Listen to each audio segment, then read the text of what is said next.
이베스트 투자증권의 염승환 차장님을 초대했습니다. 안녕하세요. 네, 안녕하세요. 반갑습니다. 네, 그 우리 작가가 써준 그 글에 소개 그 글에 어떤 게 있냐면 강남 부자 아주머니들의 아이돌이다. 네, 이런 아주 극찬의 글이 담겨 있던데요. 네. 네, 아주 요새 핫한 분이신데요. 근데 이제 마침 요즘 장이 안 좋잖아요. 네, 그동안 뭐 나스닥이 빠지고 미국이 좀 흔들렸어도 꿋꿋하게 버티다가 네. 요 며칠간 지금 계속 하락을 하고 있는데 이 조정의 어떤 성격이랄까요? 이걸 어떻게 보시나요?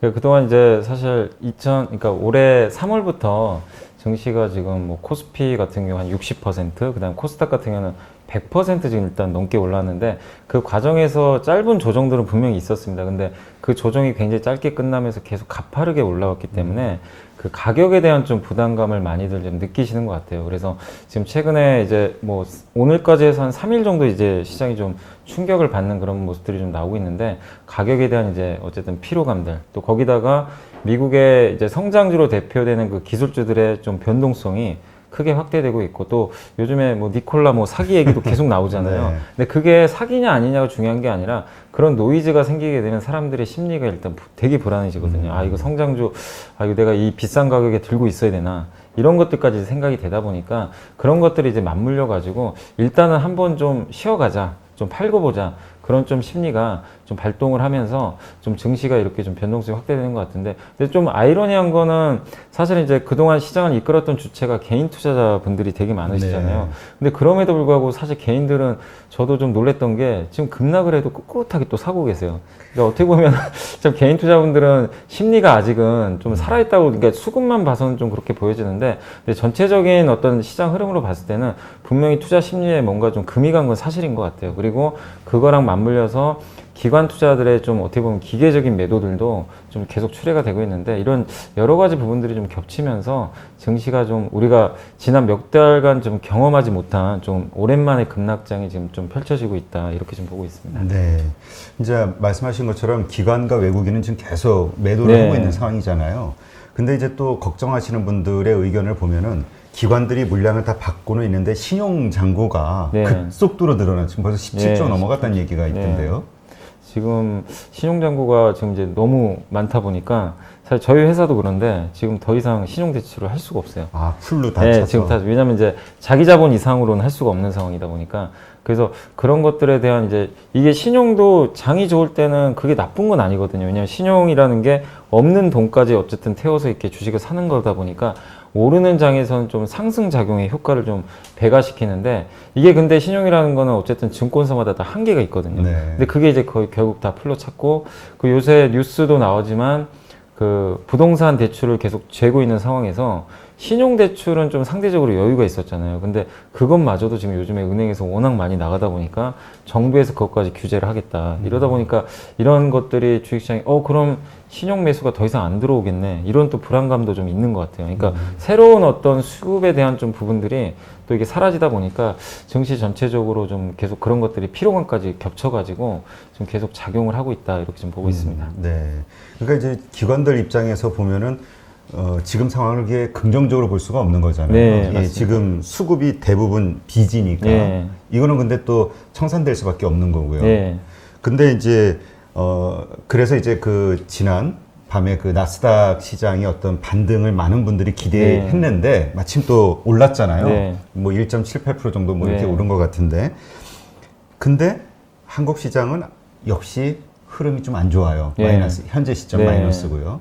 왜 이렇게 그 나스닥이 올랐는데도 이렇게 뭔가 심리가 회복이 안 돼서 그런 건가요? 왜 그렇죠? 사실 우리 한국 증시가 보면 그 나스닥이 급락하는 과정에서, 그러니까 최근에 나스닥은 좀 오르고 있는데 그 전에 이제 나스닥이 한 10% 정도 조정을 받을 때 오히려 한국 증시는 꾸역꾸역 올라갔어요. 네. 뭐 아마 느끼셨을 거예요. 그때 코로나 우리 한국에서 확진자 갑자기 급증했을 때 한번, 그때는 좀 반대였죠. 나스닥이 오르는데 한국은 또 못 가고. 네. 약간 이제 엇박자가 났었는데, 결국엔 그때 사실 우리 한국 증시도 좀 나스닥이 빠질 때 같이 좀 가격 조정을 뭐 사실 좀 받았으면 어느 정도 이 가격에 대한 부담감이 해소됐을 텐데, 그때도 보니까 개인 투자분들이 정말 열심히 그냥 주식을 좀 사셔가지고 계속 지수가 올랐고, 그때 또 그린 뉴딜까지 좀 겹쳐가지고 아실 거예요. 그때 이제 정부에서 디지털 뉴딜, 그린 뉴딜. 근데 그때 디지털 뉴딜보다 그린 뉴딜 쪽으로 이제 정부의 정책들이 또 강화되면서 나오다 보니까 갑자기 또 새로운 뭐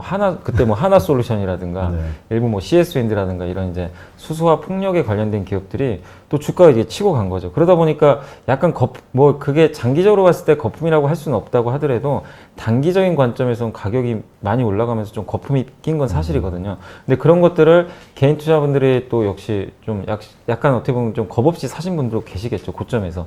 그러다 보니까 그런 휴유증까지 같이 겹쳤는데 결국엔 그런 상황에서 증시가 이제 더 이상의 올라갈 만한 지금 모멘텀이 없는 상황에서 주도주들이 하나씩 조금씩 이제 무너지고, 사실 저는 결정적인 계기가 사실 좀 니콜라라고 보고 있거든요. 아, 그래요? 왜냐하면 그린 뉴딜을 이끌었던 가장 중요한 주도주, 그러니까 그전 섹터 보시면 우리가 BBIG라 그러잖아요. 근데 배터리, 뭐 바이오, 게임, 인터넷 이런 기업들은 어느 정도 오른 후에 사실 기간 조정 구간이었거든요. 네. 8월부터.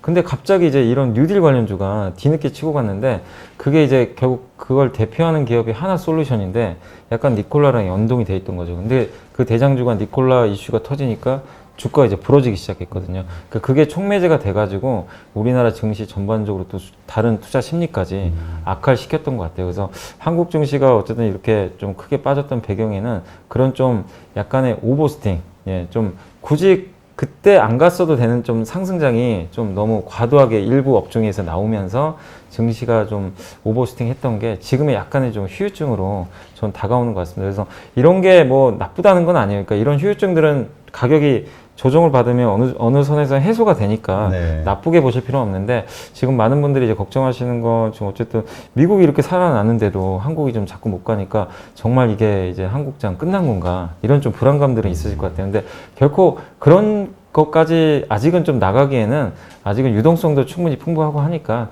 너무 거기까지는 좀 앞서가실 필요는 아직은 좀 없다라고 보고 있습니다. 네. 네. 이런 우려를 하시는 분들도 있더라고요. 뭐냐면 네. 지금 이제 새로 이번 3월 코로나로 네. 어떤 폭락 상황이 됐을 때 새로운 그 개인 투자자들이, 신규 투자자들이 많이 들어왔잖아요. 자금도 들어오고. 이분들이 초보 입장에서 타이밍이 좋았기 때문에 수익을 받기 때문에 이분들에게 지금 자신감이 붙어 있어서 그냥 계속 오를 거라는 생각에 네. 계속 이게 신용잔고까지 써가면서 이렇게 하는데, 이러한 것들이 얼마나 가겠는가. 네. 예. 그러니까 뭐라 그럴까요? 좀 서툴러서 이러한 상황들이 벌어지는 것이다. 그래서 좀 더 걱정이 된다. 왜냐면 심리가 갑자기 꺾이게 되면 이건 네. 또 걷잡을 수 없어지니까, 이런 얘기 하시는 분도 있거든요. 그러니까 이제 저는 사실 개인적으로 지금 개인 투자분들 지금 주식 투자 하시는 거는 저는 그 전체적으로는 잘하고 계시다고 생각은 해요. 그러니까 주식 시장에 저도 이제 요즘에 많이 영업을 하다 보니까 정말 전화를 받을 때 정말 놀란 게, 주식을 안 해보신 분들이 정말 요즘에 적극적으로 하시더라고요. 그러니까 시장에 처음 들어오신 분들이 되게 많으세요. 그러니까 그거는 우리 한국이 어떻게 보면 그동안 너무 좀 비금융 자산이 되게 많았잖아요. 미국에 비해서. 그래서 부동산이 너무 치우쳤기 때문에 드디어 이제 주식 쪽으로 뭔가 이제 이 자금의 이동이 시작되는 거 아닌가. 그래서 이거는 장기적인 흐름에서는 좀 바람직하다고 좀 보여지는데, 문제는 뭐냐면 지금 여기 815 머니톡도 그렇고 사실 뭐 저도 여기저기 뭐 출연들을 많이 하지만 정말 좋은 프로그램들이 워낙 많잖아요. 유튜브 같은 경우도. 그런 데서 양질의 정보들도 분명히 있는데, 처음 하시는 분들은 이게 진짜 좋은 정보인지 이거 본인이 검증할 능력이 사실 안 되거든요. 그래서 좀 아니다 싶은 정보들도 이게 진짜 100%구나 이렇게 생각하시고 그냥 겁 없이 투자하시는 분들이 많아요. 근데 그런 것들이 장이 좋을 때는 뭐래도 좀 맞죠. 맞고 또 그런 기업들이 되게 급등들을 많이 하니까, 그래서 자신감이 붙으셔가지고 그런 데서 고점에서 이거 내가 1,000만 원 살 걸, 이게 신용 쓰면 3,000까지 살 수 있는데, 그럼 더 많은 수익을 내겠구나. 이런 이제 자신감까지 붙어가지고 신용까지 쓰시게 되는데, 결국 지금 아마 3일간 좀 많은 분들이 그런 걸 좀 느끼셨을 거예요. 주식이 올라가는 것만은 아니구나. 사실 피터 린치도 예전에 그런 얘기를 했다 그러더라고요. 책에서. 그러니까 그 주식이 계속 올라간다고 생각하는 병은 장이 급나가면 다 고쳐진다. 그런 얘기를 했다고요. 그러니까 무서운데. 네, 그러니까 개인 투자분들이 지난 몇 달간은 사실 많이 취해 계셨죠. 왜냐하면 계속 올라가니까 뭐 그렇죠. 취할 수 있는 거죠. 이제 잘 처음 하시는 분들은.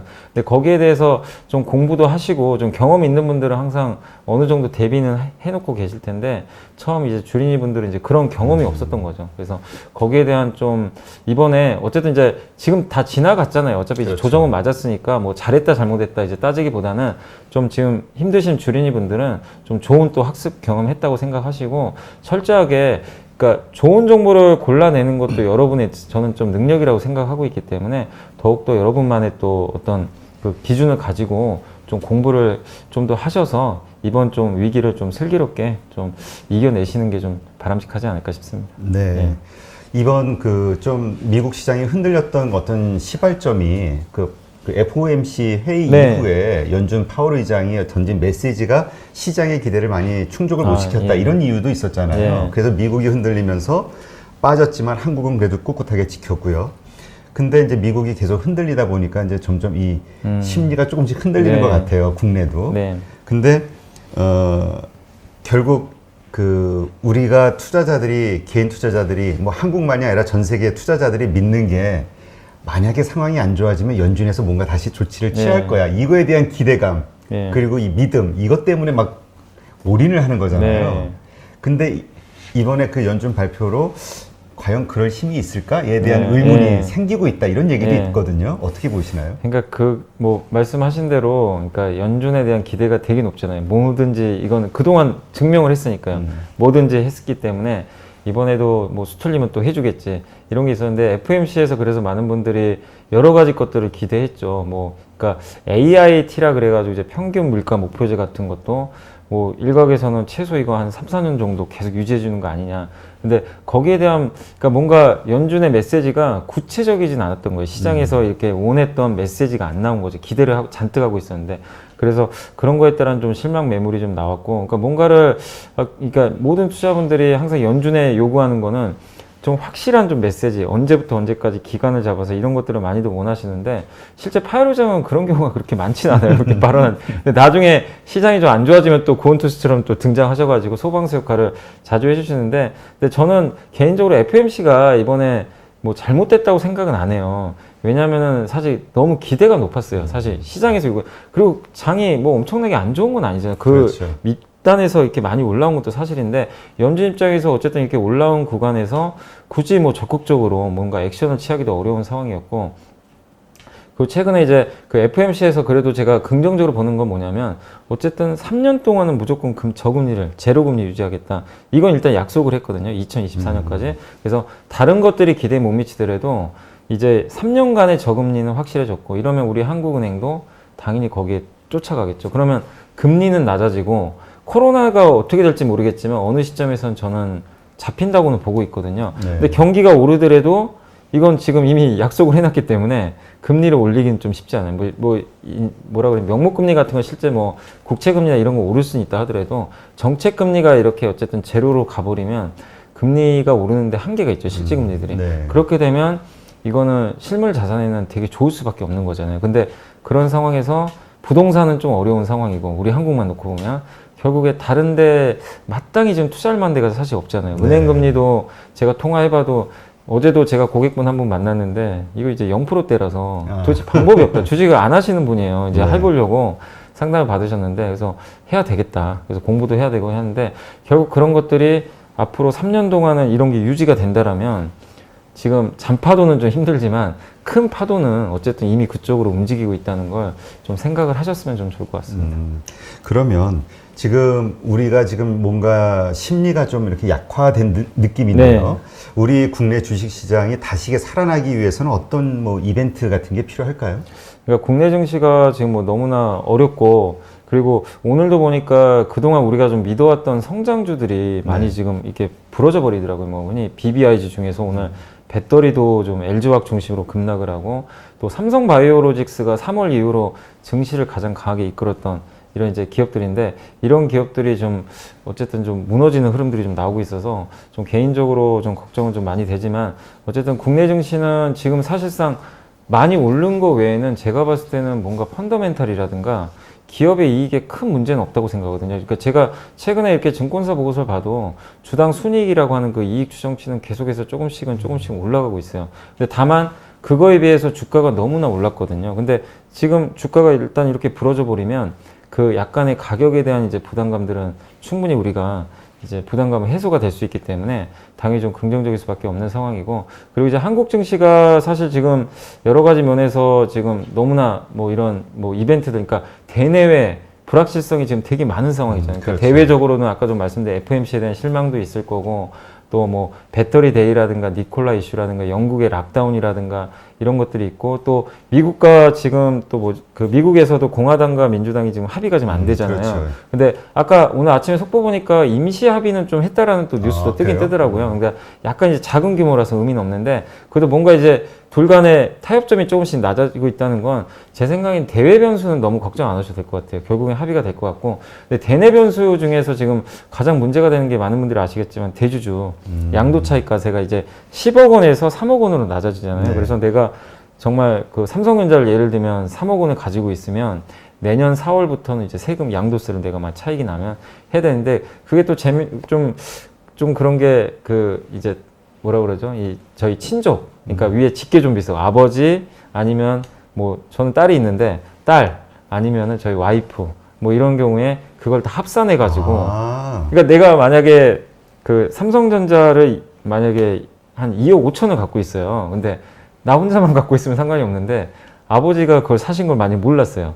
만약에 아버지가 6천만 원을 갖고 있었던 거예요. 그럼 합산하면 이제 날라옵니다, 내년에.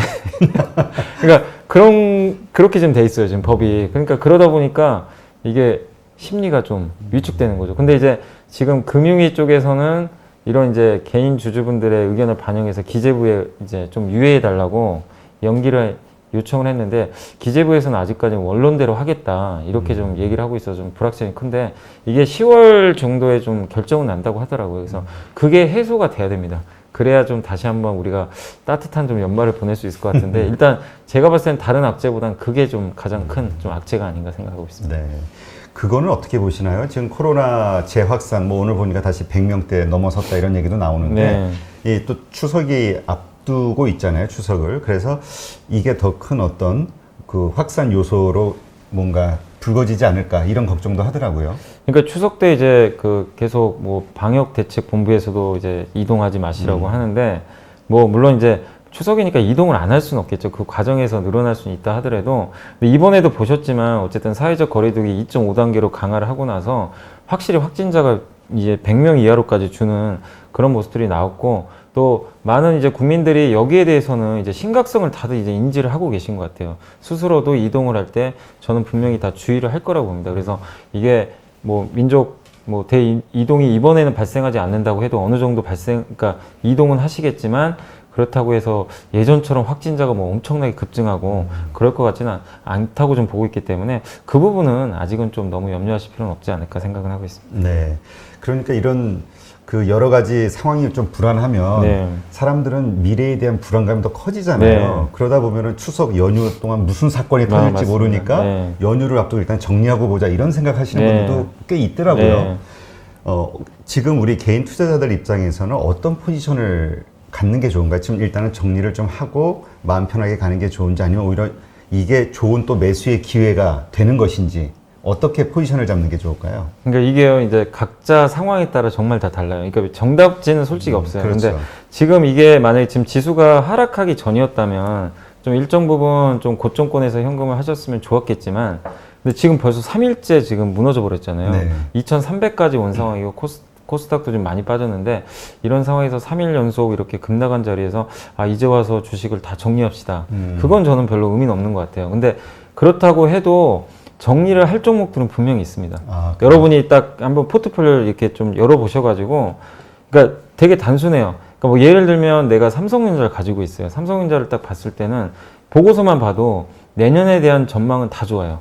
근데 그거를 내가 만약에 뭐 밑에서 사신 분이야 뭐 상관이 없죠. 여유가 있으니까. 근데 최근에 들어가셨거나 좀 물려 계신 분들 입장에선 지금 지수가 어쨌든 단기에 급락했는데 냉정하게 생각을 해보시라는 거죠. 내가 이 종목을 지금 단기로 보고 접근한 거지. 근데 그건 분명해요. 내가 이거를 정말 한 4, 5% 짧게 보고 들어가다가 어쩔 수 없이 당했다. 그런 분들은 정리를 하셔야 돼요. 왜냐하면 단기 변동성 계속 나와요 앞으로도. 근데 이거를 뭐 최소한 보통 삼성전자 사신 분들이 아무리 못해도 5, 6개월 이상씩은 보고 투자하시니까 그런 분들 같은 경우는 내년 전망은 대부분의 그 애널리스트 분들이 다 좋게 보세요. 삼성전자에 대해서. 그러면 그걸 한번 좀 믿어보시고 이제 공부도 하셔야 되겠지만 그런 경우에는 한번 믿고 가져가는 것도 좋고 오히려 빠지면 더 좋은 찬스가 되겠죠. 왜냐면 비싸서 못 샀다면 하나의 또 모멘텀이 될 수, 그 싸게 살 수 있는 자리니까. 근데 그런 게 아니라 내년에 대한 전망이 좀 불투명한 그런 업종들 있죠. 대표적인 게 이제 정유업종 같은 거예요. 정유업종들은 지금 예전에 그 브리티시 페트롤리엄이라는 이제 세계 2위, 그러니까 영국의 정유사죠. 그 회사가 얼마 전에 그런 얘기를 해줬어요. 그러니까 석유 시대는 끝났다. 이제 석유 시대는 저문다. 작년이 석유 시대의 마지막이었다. 성장이. 이제 꺾인다고 했는데 그런 것처럼 그럼 결국 석유를 기반으로 한 산업들은 뭐 화학이든 예, 다 마찬가지입니다. 그러니까 그 기업들이 물론 중간중간 오르겠죠. 어느 정도. 또 석유화학 쪽은 요새 분위기는 괜찮아요. 근데 결국 석유를 기반으로 했던 산업들은 결국 예전의 성장을 누리기는 어려워지거든요. 그러니까 그런 기업들을 내가 좀 갖고 있다면 냉정하게 저는 손절하는 것도 하나의 방법이라고 봐요. 그러니까 왜 이 말씀 드리냐면 그 블랙록이라고 아시죠? 자산운용 네. 세계. 그게 어제 기사 보니까 헬릭 스미스를 아시죠? 그 헬릭 스미스가 작년인가 이제 임상 실패에 대한 이제 리스크로 주가가 엄청 빠졌는데 되게 비싸게 이 블랙록이라는 자산운용사가 이 회사를 좀 좋게 봐서인지 모르겠지만 정말 많이 샀었어요. 5% 이상. 근데 어제 그 최근에 기사는 어제 나왔는데 한 9월 초 정도에 공시가 나왔어요. 지분이 원래 5%가 넘었는데 지분은 1.9%까지 줄였더라고요. 많이 근데 줄였네. 거의 바닥에 다 던졌어요. 그러니까 그게 뭐냐면은 안 된다고 싶으니까 정리를 한 것 같아요. 엄청난 손해를 봤겠죠, 사실은. 수량도 많이 샀는데. 그러니까 이게 자산운용사도 이렇게 잘하는 세계 최대 자산운용사도 이렇게 안 될 때는 바닥에 그냥 던집니다. 왜냐하면 안 되는 거 붙고 있다고 해서 올라가는 게 아니거든요. 그래서 여러분들이 이건 여러분의 판단인 것 같아요. 내가 뭐 버틸 거는 버티겠지만 만약에 안 된다고 좀 뭔가 불확실해 보인다. 내년도 나는 모르겠다. 성장이 안 보인다. 그런 기업들은 정리를 하셔서 지금 좋은 기업들도 다 빠져 있잖아요. 네. 차라리 그러니까 내가 그걸 현금화를 못하겠다. 나 현금 갖고 있는 게 싫다. 그러면 좋은 걸로 아예 갈아타는 게 이건 역사가 증명합니다. 항상 이렇게 급락장에서 부자 되신 분들은 교체 매매를 통해서 많이 부자가 되셨거든요. 왜냐하면 지수가 회복되면 그 기업들은 이 자리에서 지수보다 월등히 한 2~3배 올라가는데 그 아까 말씀드린 성장을 못하는 기업들은 지수 올라가도 제자리 걸음밖에 안 해요. 그래서 오히려 그런 기회가 될 수 있으니까 여러분들이 한번 그 포지션을 한번 잘 고민해 보시면 좋을 것 같습니다. 네. 차장님 말씀을 들으니까 그렇게 저는 이해가 되네요. 그러니까 우리가 어떤 펀더멘털이 괜찮은 네. 기업의 것을 가지고 있다면 계속 가지만 맞습니다. 우리가 어떤 일시적인 모멘텀에 의해서 네, 매수했던 네. 종목들 그거는 그냥 정리하는 게 맞는 것 같아요. 왜냐하면 지금 부러지는 구간에 좀 진입했기 때문에요. 네. 예. 알겠습니다. 좋은 인사이트네요.